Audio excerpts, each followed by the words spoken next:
So hello student, आज हम लोग लीनियर इक्वेशन का एक बहुत ही इम्पॉर्टेंट प्रॉब्लम जो डाउन स्ट्रीम और अप स्ट्रीम से रिलेटेड है और ये क्लास 8 में आप पढ़ते ज़रूर हो बट क्लास 10 के लिए भी बहुत इंपॉर्टेंट है, वो इसी बेस पर बनता है। तो आइए जानते हैं क्वेश्चन की किस तरह से हम क्वेश्चन को समझेंगे, किस तरह से इक्वेशन बनाएंगे। ठीक है, देखिए सबसे पहले a steamer goes downstream from one port to another in 9 hours। सबसे पहले तुम इस तरह से समझो कि इस तरह से एक पोर्ट A यहाँ पर है और यहाँ पर एक पोर्ट है वो B।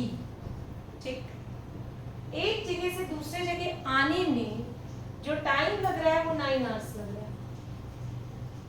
ठीक, और आगे बढ़ेंगे question. The speed of the stream be 1 kilometre, sorry यहाँ से it covers the same distance upstream in 10 hours. लेकिन यही डिस्टेंस को अगर यहाँ से फिर वापस हम बी से ए पर जाएं तो हमें जो समय है बी से ए जाने के लिए वो लग रही है 10 आवर्स। अब बात यहाँ पर ये है कि भाई नीचे आए तब तो 9 घंटे में आ गए, जब ऊपर गए तो फिर 10 घंटा क्यों लग गया। इसको प्रैक्टिकल देखिए, आप लोग सभी लोग साइकिल चलाते हैं, स्कूटी चलाते हैं, या आप लोग इस चीज को देखते हैं कि हम लोग अगर चढ़ते भी हैं स्कूल, आप स्कूटर साइकिल अगर नहीं भी चलाते हैं तो अगर मान लीजिए आप सपोज आप ढलकाव पे चढ़ते हैं, एक हाइट पर चढ़ते हैं, मान लो एक पहाड़ है उसके ऊपर चढ़ना है, तो चढ़ते समय आपको एफर्ट ज्यादा लगाना पड़ता है या उतरते समय? जाहिर सी बात है कि चढ़ते समय ज्यादा एफर्ट लगता है और उतरते समय कम। तो उसी तरीके से अगर साइकिल में देखिए तो अगर आप साइकिल चला रहे हैं तो पैडल आपको मारने की जरूरत नहीं पड़ती है। जब आप नीचे उतरते हो तो वो नेचुरल एक स्पीड होती है, एक नेचुरल कह सकते हो ग्रेविटी के कारण वो ऑटोमेटिक नीचे आता चला जाता है। बट आप ऊपर अगर चढ़ते हो तो जो नेचर आपकी स्पीड लगा रही है वो आपको कहीं ना कहीं रोकती है आपको जल्दी कवर करने में।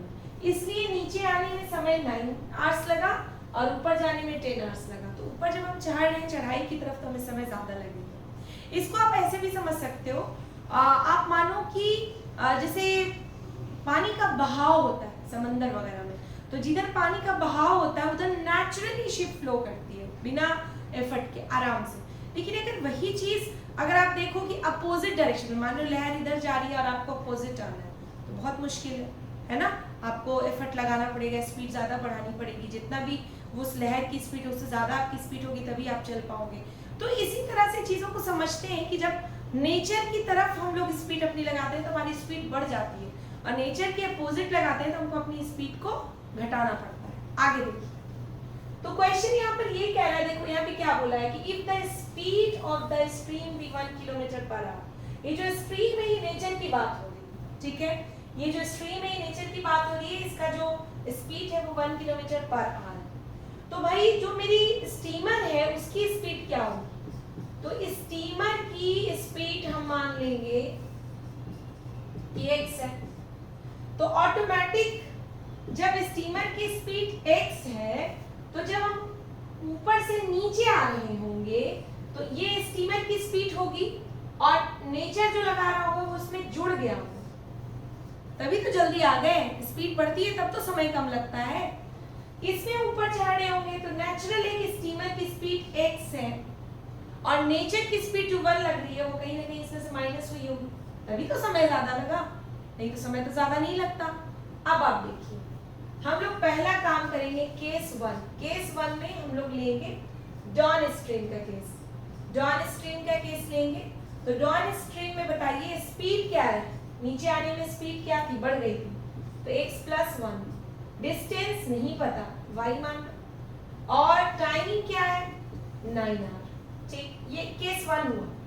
अब केस 1 को अगर आप पुट करें तो आप क्या लिख सकते हैं? Speed = distance by time. तो स्पीड की जगह लिखेंगे x + 1, डिस्टेंस की जगह लिखेंगे y और टाइम की जगह लिखेंगे 9। बहुत कर सकते हैं तो हम 9 को यहाँ भेज सकते हैं। तो x + 1 = y। इसको मैं छोटा कर देती हूँ, बोर्ड पे स्पेस बन गया। चलो यहाँ देखो, तो ये इक्वेशन आपका बना है, ये equation 9 bracket x plus 1 is equal to y। अब केस 2 में आ जाइए। केस 2 में हम लोग क्या कर रहे हैं, नीचे से ऊपर जा रहे हैं, तो इसमें स्पीड क्या है, माइनस होगी, जाहिर सी बात है, लेकिन डिस्टेंस तो नहीं बदला भाई। इसमें a से b आ रहे थे, इसमें b से a जा रहे हैं, बट डिस्टेंस तो बेटा वही है जो था, तो डिस्टेंस y लेंगे। समय क्या लगा इस बार, 10 आवर।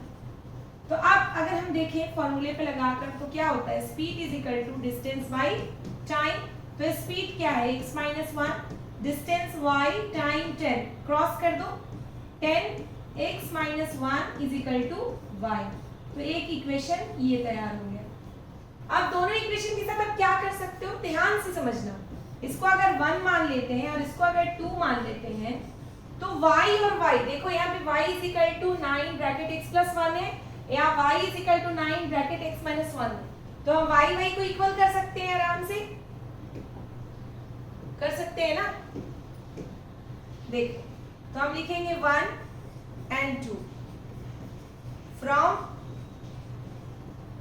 1 and 2, फ्रॉम 1 and 2 में y दोनों तरफ बराबर है, तो ये भी जाहिर सी बात है बराबर होगा, x प्लस 1 10 x माइनस 1, इसको इससे मल्टीप्लाई कीजिए, 9x प्लस 9, इसके बाद 10x माइनस 10।